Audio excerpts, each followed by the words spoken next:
What's up, everybody? This is Jed Johnson from DieselCrew.com. Of course, you know they call me Napalm. And here's another video in our 31 Days of Q&A here at the YouTube channel. Get on the newsletter, email list, be a subscriber there, send me your question, and I'll get it answered. Today, I've got a multiple faceted question from Brad. And he actually at first asked about the best exercises to strengthen the neck. And I really wanted to know what the application was there. So I had asked for more clarification, and he just wanted to know how to strengthen the neck and also get rid of rounded shoulders. So two parts here. So I'm not going to necessarily say that a neck machine is the only way to strengthen your neck, nor is it the best way. However, this year I got this neck machine for very cheap. It was a great buy for the gym because I was interested in training neck, as well as having a good option for my wrestlers to train neck and also be able to add weight and progressively add more weight over time in an easy manner. So I'm going to make an adjustment here, and for this one I need to put the seat down.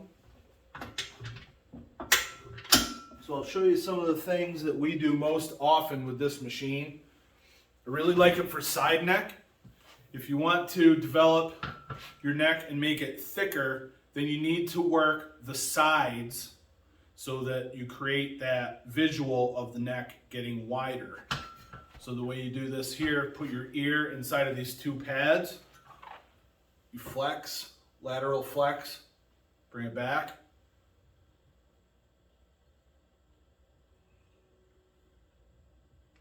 This angle works. You can feel it working in the back of your neck. There's some trap, probably levator scapulae, and then I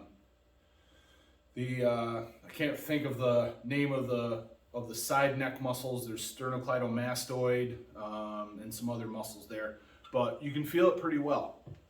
So if you are using a neck machine, you want to control the movement. A lot of times I look over and see this, and then I got to crack the whip. And you don't want to do that, okay? You want to be nice and controlled. Get the contraction, bring it back, get the stretch. This also obviously allows for both sides, so I'll show you that real quick.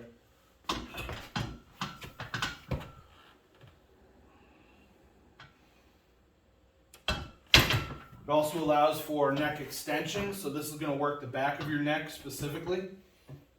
You can do a lot more weight with this.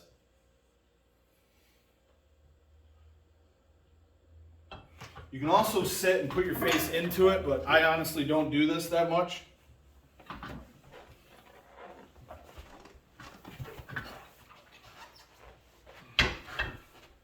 Got to move the seat up.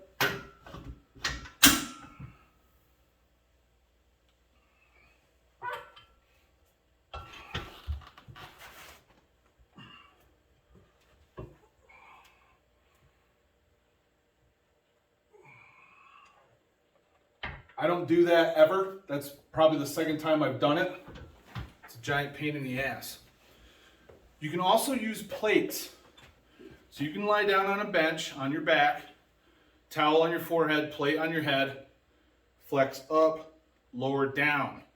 All of this stuff I show you in NECKVEMBER, by the way. And I show you plenty more variations. So I do suggest that if anybody wants to train their neck effectively, multiple angles, using different forms of resistance, pick up NECKVEMBER. It's a great product for that. So that plate flexion exercise is going to be a heck of a lot easier than putting your face on these pads. Like I said, we don't even do that. We only do extension and then the side flexion for our neck with this machine. But I have them do all kinds of stuff. I'm not going to show it all to you today. NECKVEMBER link will be in the description box. Now, if your concern is your rounded shoulders, then we got to do something else. So what I'm going to suggest here is commonly called a doorway stretch. So generally, with rounded shoulders, the front of the torso is tight, so you end up rolling in, okay? So this rolling is what causes the rounded shoulders, causes the scapular winging where the shoulder blade pops away from the body. So what you've got to do is you've got to stretch the tendons that connect into the shoulder. And by the way, the lats are also internal rotators. So if your lats are tight, you're going to have a greater chance for rounded shoulders as well. So often the doorway stretch is done leaning into a doorway like this, and that'll give you a good stretch. I found that it's mostly going to work the pec major, the larger outer lying pec muscle. But the pec minor, I believe, is what causes the most problem with the shoulder rounding. So for me, I like to just use one arm at a time. I find the stretch, then I look away, and I might even rotate my torso away from my arm a little bit. I like to put the elbow up above the shoulder, and again, just do one arm at a time.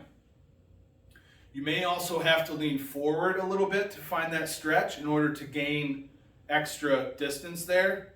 And of course, you'll have to do both arms separately. You can have a partner stretch your arm back.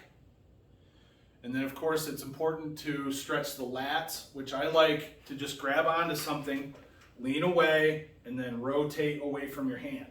So again, you're going to lean away from the arm. I've already felt a stretch here. And then you lean like this away, and it'll further stretch the lat. I can feel it going all the way down my rib cage with that stretch. But it's important to work on lengthening both the pec muscles and the lat muscles because they're both internal rotators. So, and then from there, it's posture. So if you've got a bad habit of tucking the chin forward, neck posture like this, you've lost the rounding in your neck, and then you may have to stretch some of the neck muscles. It's hard to answer this one in just one video. You really have to see what is causing the rounded shoulders and the bad posture and then attack that. But neck training is not going to fix rounded shoulders, I think, at all. So be wise about your exercise selection. Be wise about the root cause analysis of what exactly is going on with your posture and then correct that. I hope this has been helpful. If so, give it one of these. Be sure to subscribe. If you have questions you want to ask, then get on my newsletter. Go to dieselcrew.com or email me at jed.diesel@gmail.com. Tell me what your interests are. I'll put you on the appropriate list so that when you get emails sent to you, they match what you're interested in hearing about. All the best for your training, everybody. Give me one of these. Take care.